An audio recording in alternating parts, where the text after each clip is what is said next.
It is interesting when we review why the civil rights movement succeeded.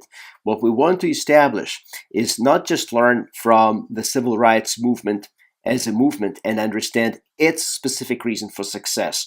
We also want to get a glimpse into a more general principle. Why is it that some social movements succeed while others do not even become full-fledged social movements? So let's review.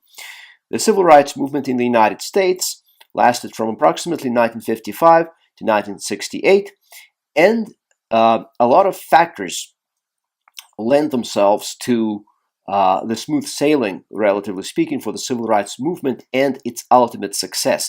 There were a lot of things that contributed. First is the media.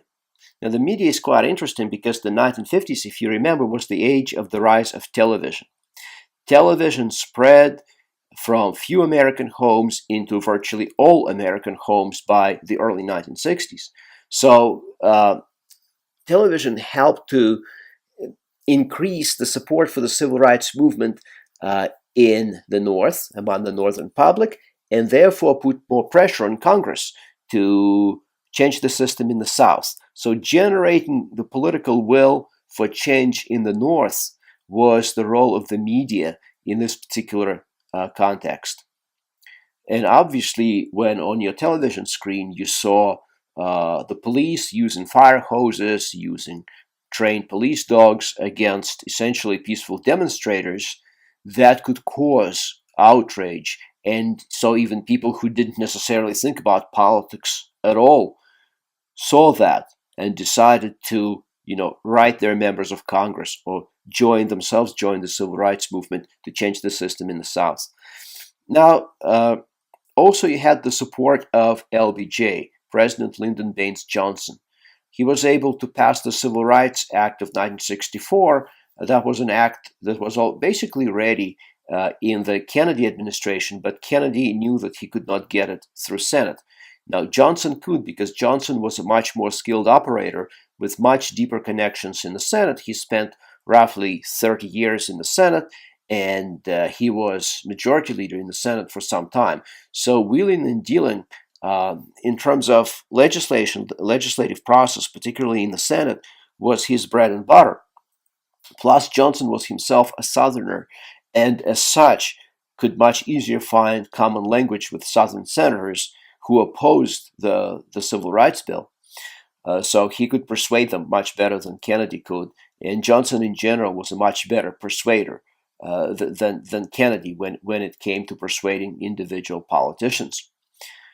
Johnson's personal views were such that the time for change has come. In fact, he adopted for himself as his personal motto the civil rights motto, "We shall overcome." Johnson grew up in a notable but poor family in western Texas, and while he was educated, his education was not elite Ivy League education. Plus, he worked as a teacher in a segregated school for Hispanic children in Texas. So very early on in life, he came in contact with poverty, disadvantage, with struggle, and so he had a lot of sympathy for the struggle of African Americans. So his own political views were shaped by his childhood and his early adulthood that were characterized by working with people who were less than privileged, to put it mildly, in society. So Johnson himself wanted change. Also, we have activists who were very important: Medgar Evers, Martin Luther King, who organized marches, freedom rides, the boycotts. The Montgomery bus boycott was led by Martin Luther King Jr., who was only 28 years old and an outsider. He was from Atlanta, and obviously the boycott was in Montgomery, Alabama. They brought an outsider so that he would be less subjected to pressures of the local community because his family was not in Montgomery, not in Alabama. So activists obviously played their role. And of course, the participants themselves, the marchers, the freedom riders, without their active support, the civil rights movement might not have succeeded. Also, the movement had very clear goals and a very clear focus. you might recall from my discussion of why the Constitution was ratified that having very clear proposal, a specific proposal, was a significant advantage for the Federalist side, the side that pushed for ratification. Because if you are only in opposition and you do not have any specific proposal for a change, then you are at a disadvantage. So, what were those goals? First, the end of legal segregation and the end of disenfranchisement, which existed due to literacy tests, poll taxes, violence, and intimidation. So, they wanted to end that.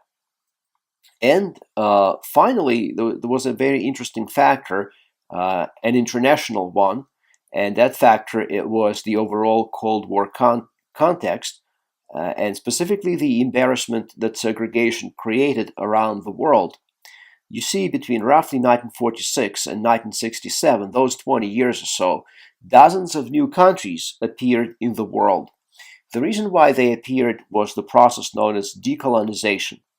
As European empires, particularly those of Great Britain and France, disappeared, new countries arose. These countries were primarily in Africa and Asia. And the vast majority of the population in those countries were not white.